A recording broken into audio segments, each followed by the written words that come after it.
Hey everybody, it's Daphne sitting down with Anthony Snow. How are you doing, Anthony? Hey, I'm doing great, Daphne. Thank you very much for inviting me to be here. It's an honor to be with you. Dig in the background, man. Oh, hey, this is the dream, right? We're living the dream. Right. So, what do you tell everybody, for everybody out there who don't know you, because you got those people out there that don't, and then Oh, the people that do. there's a What million actors out there, so I don't expect everybody to know who I am. I know.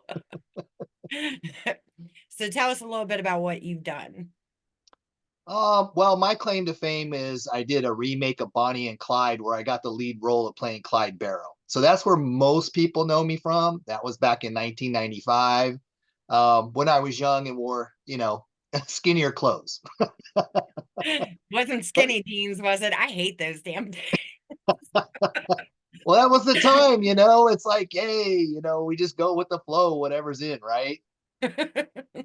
So that's how I got started in film. I started in commercials actually, and before that, before anything theatrical, I did theater. So I was a musical theater guy, sing, dance, perform. And then from there, I got into commercials, and then from commercials, I jumped into film and television. And the big film was the remake of Bonnie and Clyde called The Barrel Gang. So Yeah. that's how I got my SAG card and got into the union and been pursuing this professionally ever since. Wow. So, how did theater go down for you, man? Hey, it's the purest form of the art. So it was like theater was great. It's like I didn't know I could do it. I just took a drama class for fun, in college. And I went, hey, I can really do this because I was the really quiet, shy guy, like socially, But Mhm. it's funny because when I read parts, then I wasn't me anymore. I was somebody else. So then, man, I was putting myself out there and I could do this and I could do that. And the teacher said, you should be doing theater. So I started doing theater and went to school, tried to learn it professionally, learn the craft and start doing theater. So that's what I did. So Yeah, because I started in regular community theater. I mean, I started at the ground level. I started at the very ground level and worked my way up to regional theater and stuff like that. And then started doing commercials, like I said, and then got into film and television. yeah, when you look at your headshots, you Mhm. just some of them, some of what you sent me at it, I think I have them all up on the website, but some of them, you don't strike me as the theater type guy. Right. You know what I Right. mean? When you look at somebody and you're like, "What? No way," you know? Yeah, it's a little bit different. You play the romantic leads when you're young and good looking and and then you kind of age out of that. It's a bad thing, but it happens, Mother Nature, right? So but anyway, I was lucky that I got into commercials. I was in the San Francisco market and they used to do a lot of commercials back in the 90s. So that's how I really broke into doing other things other than theater, and I slowly got out of theater and said, hey, this money thing is really good. Right. So, for the most part. For the most part. But the art is the art, and theater is still the purest form of the art. And I'm glad I started in theater because that's really where you learn the basics. That's really where you learn to build a character. So it is very helpful. And I'm surprised at how many actors I meet that said, oh, I never did theater. It's like, well, how do you create a character when you were learning your lines? And they go, well, I just say my lines. And I'm like, good luck with that. Right? Right. Right. That's one thing that I learned while training is backstories are very important. Even if you got to create your own backstory to make it better for you to pull off the character. And that's one thing I advise also because I noticed learning a lot more that way when I was doing it. Oh, absolutely. You got to bring something to the lines. They know what the lines are. They wrote it. So Mhm. if you just say the words and you bring nothing to it, it's stale. It's dead. You have to have some kind of character behind it, some kind of reason for saying those lines. Whatever it is, make up your own backstory. Like you said, that's what I do at every audition. I make up my own backstory and I come in there and do it and and leave it where it lays. But at least I give them something. Yeah. I Yeah. mean, training is very important. And like I said, that's why I make these videos. But a lot of people, they don't get it. They're like, oh, you're just bringing in people. Some people you know, some people you don't. And no, that's not why. That's not why I started this segment. That's not why I started the interviews with soldiers. You know what I mean? It's not all Right. industry people that I want to do that segment. It's soldiers. I don't care what branch you were in.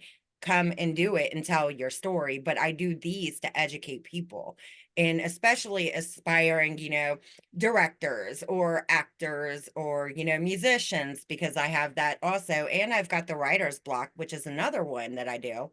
And that's for writers. And this is to help people move forward, because a lot of people think, gee, I'll just get famous on YouTube or TikTok. And that is not the way shit happens. What good? Okay, you can have 1 million followers on TikTok, but if you get on a real film set and you have no clue, no training, no nothing, Oh, good luck nothing. to you. You Absolutely, Daphne. You hit the nail on the head with that.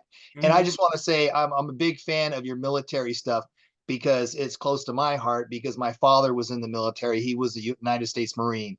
So I appreciate everything you do. I try to help out with Gary Sinise's organization. I try to help out with Folds of Honor. I try to help out with all these organizations as well, Yeah. whether it's donating my time, showing up for a golf event, playing as a celebrity, and just, helping raise money for people. So I Yeah. really appreciate your military aspect too. Yeah, I started that segment because I have 3 military children. Mhm. Okay. 2 Army, 1 Marine. Uh, Awesome. and I'll tell you a little bit more about that. The Marine is, well, I consider him my stepson, but he went in. My daughter didn't care for it. She loved the Army, but she just didn't care for her position because they didn't put her where she wanted to be. I And understand. then my son, he's trigger happy, so he's still in. And my stepson, his dream was to be a sniper. And I Oh, watched this kid play video games, video games, video games his whole life growing up, and just be able to walk into these games and right in the head, boom, boom, boom, done. right, And right, then all of a sudden he makes it through ROTC, then he goes into the Marines, and he's in the Marines and he's working to be a sniper. And then he finally gets it, and then he goes out into the field and he collapses. Now they took him into the hospital, and when they had him in there, they was like, well, you have heart issues, we can't tell much more right now. And they completely missed, well, once they got him out and they made him leave after he finally made sniper, finally became what he wanted to do. And they pushed him out basically because they can't take that risk. And he right. goes to the VA and finds out he's got an inoperable tumor in his heart. Oh no. And he actually just had a couple of the tumors removed. Um, they were spreading, and they removed those, but they cannot do anything about the one that is in his heart. Wow. So, Even with modern technology, huh? Anybody at the Mayo Clinic, any specialized hospital where they have the best care in the world, they can't help your son? nope, they cannot. Oh, I'm sorry to And hear that. it's just like soldiers, like I've had a bunch of art, different soldiers, different departments in my family. Some I was aware of, some I had no clue that they ever even served. And it's just like I love the soldiers, and I don't think the soldiers get the respect that they should. One, from our government, two, from people in general. People who are here doing what they want to do, because these soldiers are out there fighting these fucking wars, seriously, you See, know, for everybody to do it. But do they appreciate it? No, they do not. It's bullshit. So that's why I started that segment, so I can bring people and let them tell their story. If they're in the industry, awesome. If they're not, I don't care what industry you work in. I don't care if right. you deliver pizzas. If you serve this country, you deserve at least a shot to tell your story. You know, Absolutely. it's Absolutely, Daphne. That's amazing that you do that. And I'm just like you. I believe the same thing. yeah, I think people nowadays, it's been a while since we had a war like World War II.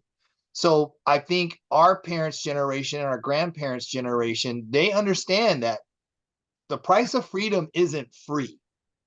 no, Somebody went over there to fight for your right to say whatever crap you want to say about our government, our leadership, or whatever.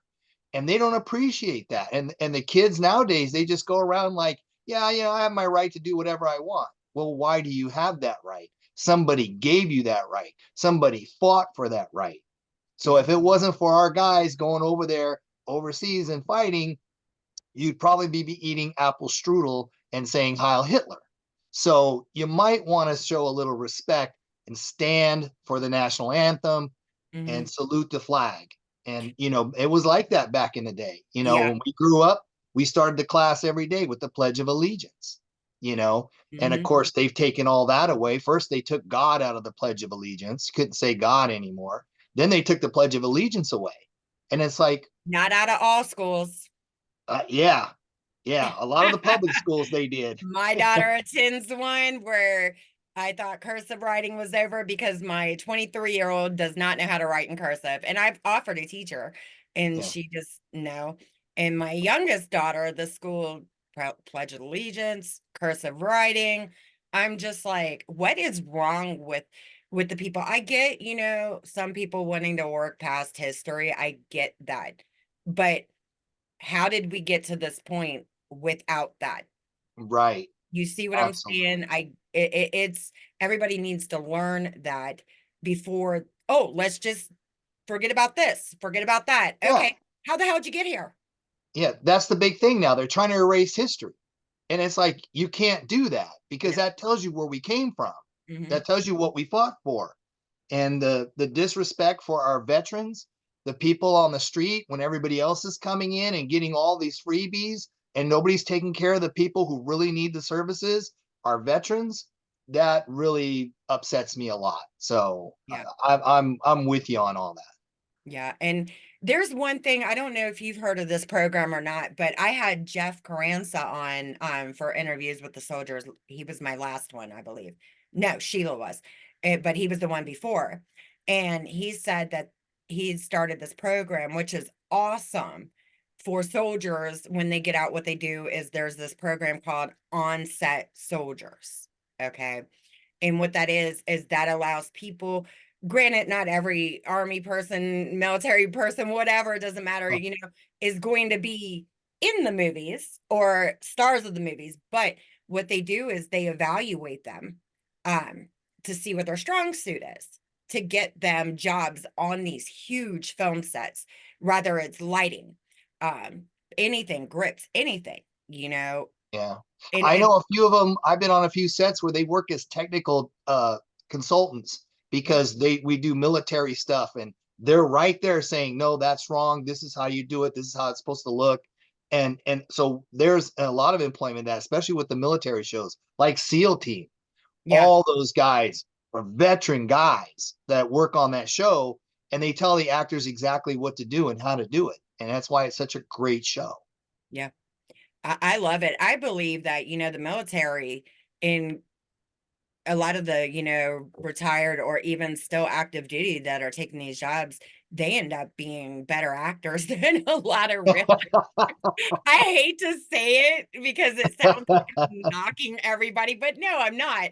And it's because of their discipline, Absolutely. They you have their know? own built-in character. They come to the set, that's a real dude. You know what I mean? It's Right. like you're not messing with that guy. He is that character.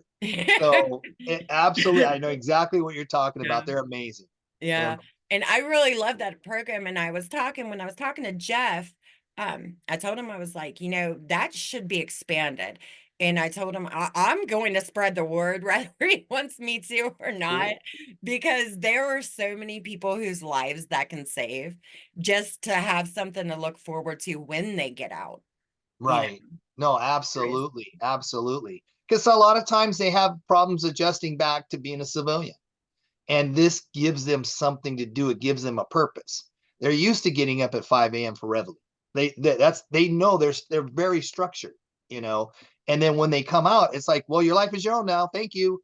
And they're sometimes they kind of struggle with that. And this gives them a purpose. And I think that's a great idea. And I'm glad you're helping that person with that idea.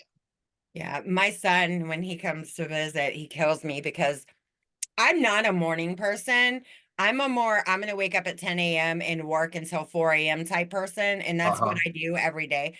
But when he comes to visit, he kills me because he he freaking gets up so early. And I'm like, you know, you don't have to get up. I was like, I'm gonna tell you what, if you wake me up doing whatever it is you are doing in the mornings, I am going to put this foot in that ass. You know what I mean? He's like, I can't help it. I always get up early. I'm just like, Yep. yes, you can. That's exactly right. That's just their training and they're used to doing it. Their body wakes up, it's their body clock. And you and I both know in this business, we're usually getting up around noon and staying up till 6 a.m. because we're working all night. So that's just our business. But yeah, it's that's how they do it. Yep, absolutely. Unless it's an early Unless set. there's an early call time. Oh my God, I hate those. Yeah, I just did a movie, or I was just in a movie. I can't say anything about it though. Yeah. Where the call time was 6. I was like, and I couldn't even go to bed because I'm up working until 3. So I try to make myself go to sleep at 3 a.m. Oh my Get right gosh. back up. And I got up, I did, and I went That's the work. hardest thing to do though. I can't, I try to do that and I lay there awake on, I gotta go to sleep. I gotta go to sleep. And then you can't go to sleep. Right, right. Or you're afraid if you do fall asleep by that time, you know what I You're gonna mean? You're not oversleep. going to get up. Yeah. Oh my God, it's horrible. I hate that kind of thing. Yeah, because a lot of times television starts real early. I had to be in makeup and wardrobe at 5 a.m. on a show. So it was like, oh no. And Right. that didn't include my travel time to the studio. So it's Oh my like you're getting God. up early. Yeah. So are you in California? Are you in where are you I at? am in California. I'm based in Los Angeles and I'm currently on location near in the Sacramento area Mhm. for a film I'm working on. There you go. Yeah. So I had a That travel day yesterday, so I could do the interview today. works out well. I know a lot of people don't realize, you know, when I go to set these interviews up, I rearrange a lot to make sure, you know, that I have the day and what I do because by the time I get up, get motivated, especially on the weekends, then I've got to get ready, you know, to I'm not going to come on here looking all crazy, you know. I don't think people understand the preparation for stuff and they don't value it. And that's the problem with working with hobbyists versus professionals. And I don't have problem with hobbyists. I mean, I understand people have day jobs and they want to play weekend warrior, so to speak, on the weekends, and they want to do their acting, when they can, and that's great. Nothing against them, Mhm. but they have to understand that when you do something like this, you're counting on not just yourself, but the other person has done a lot of work to get this thing done. And I'm always feel stressed out because I don't want to let the other person down. So, like in this case, I want to make sure I do not let Daphne down. So it's just how it works. But it's funny how people don't think that. They just think it's all about them. Mhm. And that's not the way it works. Yeah. So they need to understand that. I've had this conversation actually with some of the people that I rep. Um, I try to explain to them, you know, I get that you have to have a 9 to 5 when you first start, and I understand that. But here's the thing about this industry that a lot of people need to start realizing, you know, if they plan on moving forward. Okay, when I first got into this industry, I literally shut a whole business that I ran for 13 years down. Shut it down gradually, but I shut it down Yeah. just because this is an all or nothing business. You cannot have your cake and eat it too. Granted, I get shit's expensive, you know, when you're starting out, your classes, your headshots, your backdrops, your lighting and stuff that you're going to need to move forward if you plan on moving forward. But this is all or nothing. You either got to make the leap or you don't. You know, it can't be both ways. And if you're going to start out and it's a hobby, that's fine in the beginning. But if you're wanting to move forward, it's one or the other. It Yeah, is. you can't just dip your toe in the pool and think you're going to swim. That's Ex- how I look at it. It's like at some point you got to decide, and we all go through that point.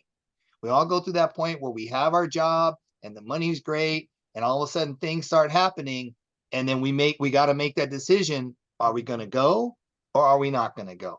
Are we going to take that leap of faith or are we not going to? We're going to take the safety of the job and the security, right?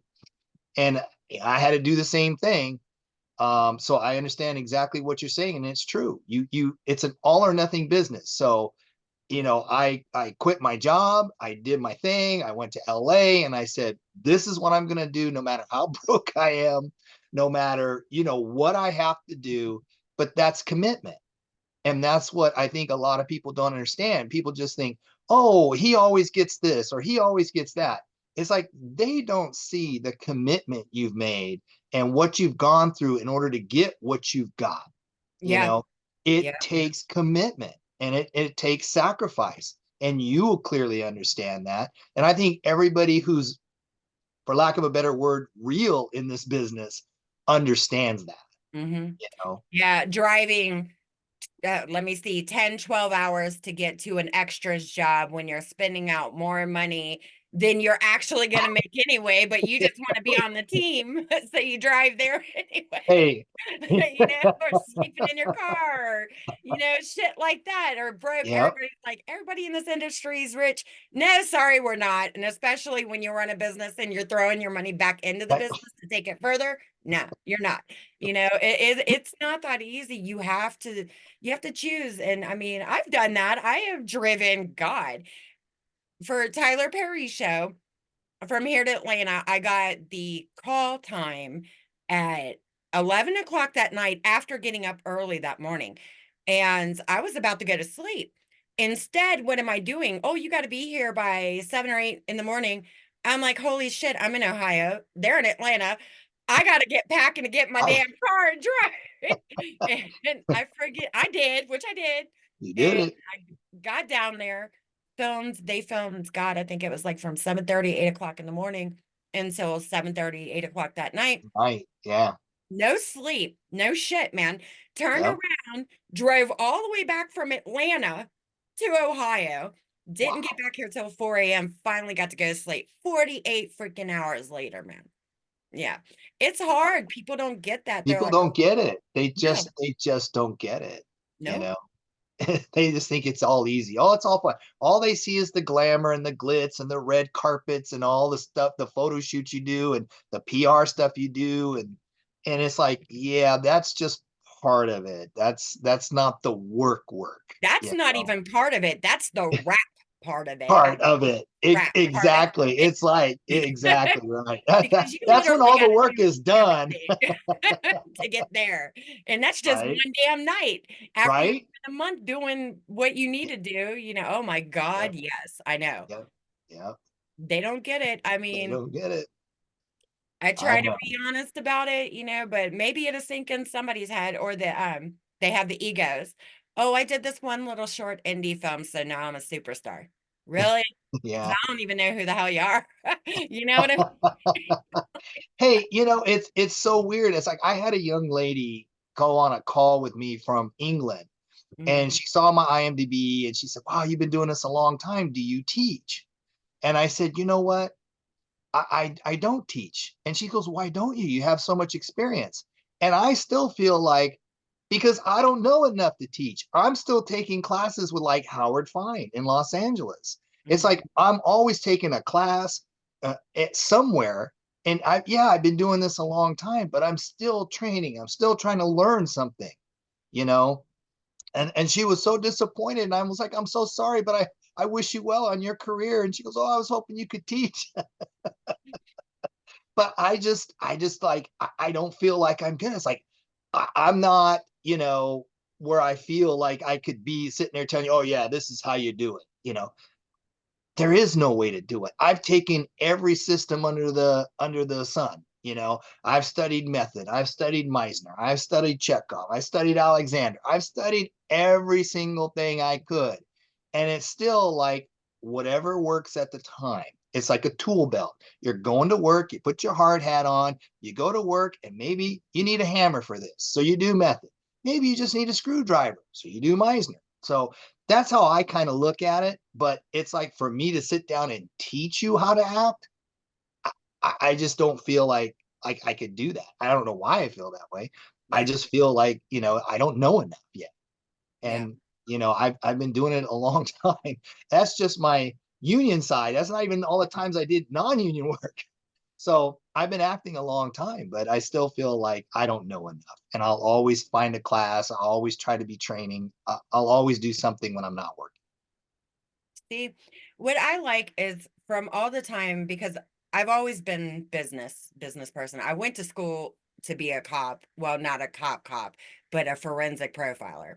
Okay. So basically, profiling people, that's really easy for me. I can look through somebody's Facebook pictures and profile them in a minute, Right. and moving forward, then getting into the business, I learned, from running the business and then starting these new businesses after I halted that one, and then training with the people that I've trained with. What I like to do, because I do teach acting classes, Okay. not, I don't do like the big classes. I prefer to do one or two, maybe three people in one group, one or two, but what I do is I take a combination of everything I've learned from not only business, because that's crucial, you know, it's crucial. That And people don't understand. It's called show business yeah, for a reason, and you yeah, need to treat it like a business. That's another thing I tell people when they ask me for advice. I said it's show business, not show friends, not show art. Learn the business side of it. yeah. Treat it like a business. See, I incorporate that, and God, you can ask anybody I teach because I'm brutally honest. So, okay, what I do is I wrap that in other methods that I've picked up along the way and try to just shovel it into one. And it's so much easier because not only am I teaching you, I'm having you rehearse. I'm having you shoot videos. I'm teaching you how to shoot the damn videos, your lighting, your backdrop. Then, how are you going to get into character, the other methods, that kind of stuff, along with the business side that they have no clue about.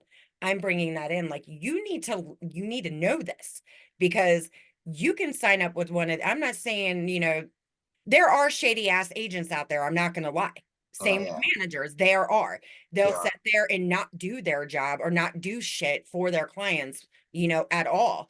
And they get added, into that big lineup of here, I'm going to send it out to 1,000 people that look the same way, But do you want to be the one that stands out, or do you want to be the guy sitting in the room with 1,000 other people just like you, which is boring, by the way, for casting when Right, everybody's doing the same thing. Casting, we're looking for people who are not all the same. We want that one person. Granted, we're not against you, but we want you to stand out. Why are you going to get our attention? right. How are you going to get our attention? So I tried to combine everything from business side into the acting side into everything you need to do basically to move you forward. Well, Be- that's great, Daphne, because that's exactly what people need. So I'm glad you're doing that yeah, because I see them just focus on one thing when it encompasses all of those things that you're talking about. yeah. So it's great that you do that. So, keep doing it. People need it. We need it. Yeah. And the one good thing is, what would have worked out great for me when I was training was I offer afterpay in like a firm. It's all the same where they can make payments on it, where there's nobody else that does that.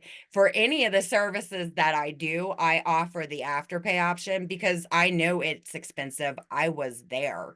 I Right. had to pay for it. I know it's not cheap. Same with headshots, everything I do, because I'm trying to help people move forward and say they can't come up with $600, right then and there.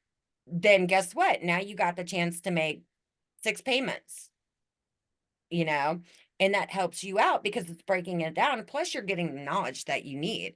A lot of people don't understand that. They're like, Yeah. why do you do it like that? Because I'm trying to help people because I paid $1,000 a week for my training. I did. Right. I did, Not to mention the $90,000 for the friggin' degree that I don't use. You know Oh, what I mean? yeah. Well, that's why it was funny because people say, "Oh, you must have a BFA or an MFA." And I'm like, "No, I didn't get a degree in theater actually. I wanted to supplement my acting lessons, so I got a real job. My actual degree is in nuclear medicine." And everybody goes, "What? What? You got a degree in nuclear medicine?" I went, "Yeah, I got a degree in nuclear medicine." So, That's so a that's hell of a my leap from undergraduate there to degree, acting. right? And so they're trying to make the connection, and they're going, "How does that happen?" And I said, "Well, I got this issue in my brain. I got a left brain and a right brain that are constantly fighting each other. I'm really logical and really, focused, and at the same time, I like to act. I'm artistic. I like to make a character, and I like to bring it alive." And they look at me like, "Man, you're messed up." And I go, "I know." And it's 50-50. You got to be messed up to be in You this got to be business. messed What the up to be in hell? this business, right? Everybody's a little local. Everybody's crazy. Got to have the crazy gene. Yeah. Seriously, I mean, people just, I don't know, but that's why I do even these segments, because even if they can't make it, at least in the segments, you're getting vital information that you're going to need, you know. Yeah. Yeah. I mean, not everybody. Most of the time we end up just bullshitting anyway, but they still get information, something to think about afterwards, Oh and yeah, absolutely. And a lot of times, I even let whoever's hosting me and doing an interview, I say, look, I'll give them my email address. And if they have any questions, your audience can email me. I'll be happy to answer any questions they have. So yeah, I always make myself available. And that's one way I try to give back to everybody that, for what I'm doing. So I'm yeah. happy to. Well, that's why when I told you in the beginning about me wanting to set this up basically as a live event for people, up to a certain amount of people, to be able to come in here and ask questions. That's why, because if they're in the rooms with us or anybody moving forward, because I think I'm just going to start doing it that way, give people a chance to get in and actually ask questions. Yeah. Yeah. Yeah. No, that's great. Yeah, Yeah. absolutely. I mean, Yeah. they need that. I really feel like they need that, because not everybody will do that in some of these, interviews, which I wasn't doing it either for a while because I was reluctant, but I think moving forward, I'm going to try it out just to see how it goes, see if people can at least learn a little bit of something, you know. Sure, because I get questions all the time, even on set. People ask me questions, so Yeah. it's great, especially when you add, like you were saying, the a chat room, like say to the interview, and people can ask questions on there, and you can say, "Oh, Anthony, we have a question from Cindy, and Yeah. she wants to know, should she go union?" And then I tell everybody, unless you're in LA or New York, don't go union. Well, it's not So really because a lot of people travel. A lot of people are moving out of LA. One, because of the right, living yeah. expense cost. Two, Oh yeah, I have a lot of people telling me that live there also that it is dangerous as hell out there right now. And a lot, I mean, they're moving. I get, you have the TV shows and stuff that obviously they're there in the studios. I get that. But there are a lot of films that are coming everywhere, like even to Ohio, everywhere to shoot. And, but I feel like going union, I wouldn't advise that to anybody just because they did a couple background roles and got their little card, their pretty little card. I think that you really need to learn more before you ever even think about going into the union. that's You're- basically exactly why I say don't go union, because Mhm. so many people, and even my acting mentor, he would always say he hated the 3 voucher rule for that very reason. And he's been a SAG actor, and he's worked in big movies with Schwarzenegger and Johnny Depp and all that. He's passed now. Yeah. But he would say the same thing. He hated the 3 voucher rule, because what people would do was get their 3 vouchers on a union extra job, and then they join the union, but they have no training in principal work. They don't know how to deliver lines. They have no background to help them get a role, and then they're stuck and they don't get roles, and then they get upset. Yeah. And that's why I tell them, don't be in a hurry to join the union until you really want to do this, maybe professionally. Then At you might least want to the decide to training. do that, Yeah. I mean, you at know? least get the training. Don't try to jump in just to jump. If you're a Yeah. hobbyist, I highly advise do not join. Please don't, And because that's, it's a yeah, hobby to you and we take the shit serious, right, right. Get further training, move ahead, do more projects. And then when you feel like you're learning on both sides, then join the union. But if you have not done enough to be in the industry and you're doing it as a hobby, please don't. Do us a favor. Yeah. Don't. The competition, they don't understand that the competition at this level is very high.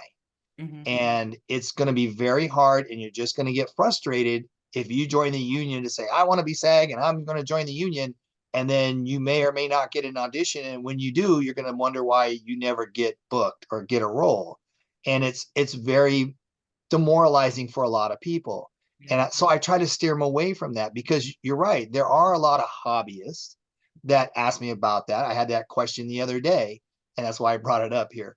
And then I told him, I said, look, man, you work in insurance. That's your day job. You have a family, you have kids. I go, why would you want to join the union? And he doesn't live in LA. And I said, you don't want to join the union. And you don't. You know, stay non-union. There are so many more opportunities for you to work and learn your craft and get speaking roles and build your resume. Now, maybe he didn't want to hear that. He knew I was SAG and he thought I was going to be gung-ho SAG, but I'm a very honest person. I'm not going to say, oh, yeah, yeah, join the union because I joined the. I'm Hmm. not going to do that. I'm going to take you seriously, and I'm going to give you my honest opinion. I'm not going to lie to you. Yeah. So sometimes they feel like I'm kind of a downer, but I'm trying to be real with them and explain to them how hard it is in this acting environment. So Yeah. you have to be built with the crazy gene, Right. because you're going to hear no 1,000 times before they say yes. And you can't beat yourself up over it. You just have to say, my job is to audition, perform for a casting director, and then let it go. And a lot of people can't do that. They walk in the room saying, I got to get this job. I got to get this job. You're going to destroy yourself that way. You can't put that kind of pressure on yourself. So I try to help people steer away from that and try to explain to them what their process really needs to be, so that they understand when they go for an audition, that's a win. You have won. There are 3,000 people that put in for a role, and the casting director calls you. You won. Okay. Go in there, meet the casting director, have fun, and then forget about it, Yeah. because everything else is out of your control. And they don't understand that because they never worked on the other side of the table. They've never interned, like, say, with a casting director. Then you'd realize it's like the best actor doesn't necessarily get the role. They have a certain vision, a certain type they want the person to be. If you're too tall because your co-lead is 5 foot tall, and Anthony, I'm 6'1", I love you, Anthony, but you're too tall next to my co-lead, so you're not going to get the role. Had nothing to do with my acting ability. That's stuff I can't change, Yeah. you know. So people need to understand that. And I think they all think it's just about, I got to get the role, I got to get the role. And it's not. There's so many things that determine how you get the role, and it's out of your control. So don't beat yourself up. It could be hair color, it could be a It scar, could be anything. it could be stuff that you're lacking, it could be a number of reasons why Yep. because I'm not going to lie to you, the movie that I'm doing, I have my cast in my head and Hmm. I know who I want for my leads. I do. Right. And I've already approached, you know, but if I don't get them, then I've got the backup already in my head. Right. My mind is set, and it's it's just a thing, when Eh, you're doing both sides, then you've got that person already in your head and you're just like, okay, yeah, so that's what they're doing in the casting rooms, of course. hmm They're thinking the same thing. It's a number of reasons why you wouldn't get a role. It doesn't have to do with anything. Yeah. Right. And I think most actors don't have the experience to realize that. So they think it's like the role is wide open and all they got to do is be the best and they're going to get it. And it's like, no, the director, if you've ever gone to, especially to producers, they it, film and television is a little bit different, because in film the director's the boss, so the director has the vision. That's why it says film by blah blah blah, right? The director has the vision, and he, like you said, Daphne, he has the characters in his head. He knows what he wants. So I can walk in there and I can knock it out of the park, and he can go, okay, thank you, Anthony, because he wants somebody younger or smaller or bigger, or whatever. He has a certain vision in his head. In television, you go to what's called producers. The producers make the decision, the showrunners and the executives. So like NBC, for instance, you go to producers, They won't even look at you when you audition. They're busy looking at their iPad because they're looking up something called Q rating. So again, you may have been the best actor in that room, but they're looking at a Q rating, which is what their audience how much audience recognizes your name. So what they're looking to see is, who did we bring in of these 8 people that has the highest Q rating? That's probably the person that's going to get the job. Again, out of your control. Yeah. It's totally out of your control. Well, And see, unless, I am a producer for film, and yeah, I speak to my director at least every other day, sometimes every day. But he already knows from his vision and my vision where I want to go with that, especially right. as far as the casting. And, we'll go back and forth. Well, do you have somebody, or what do you think? Or, there is that, even though the director is the boss on the set, the producers are still the ones that do call the shots. Oh, You no, know, absolutely. Especially but if the producer's the writer. yeah. That's an exception to the rule, because if the producer's the writer, then the writer obviously knows what characters they created in their head, so they're going to have a better say along with their director. So yes, that is an exception to the rule. Yeah. Because in writing, yeah, I mean, God, it took us 4.5 years to get it to where it is. Well, actually, it was, yeah, 4.5 years. And the whole time from start to beginning, to where it is, I just had this thing in my head, just keeps playing these pictures and, just certain things the way I want it. And you know what I mean? And same with the cast, I can just see everything that plays out. And I mean, that's not only from a producer standpoint, but that is from the writer actor side of me, Right. because I can see this all going on in my head. And the Absolutely. You wrote it. So you yeah, know what you wrote. So you're the expert, you know. but my director, I love my director to death, man. You know what I mean? And his opinions, because I know he's good at what he does. And we go back and forth, Yeah. back and forth. It's always, It's always a work in progress. It's always about the team. You know, your team makes all the decisions. Everybody bounces it off each other. It takes a village. That's where the phrase comes from. It Mhm. literally takes a village to make a film. Oh And yeah. I applaud anybody who gets a film done, because most people think, oh, okay, you made a movie, great.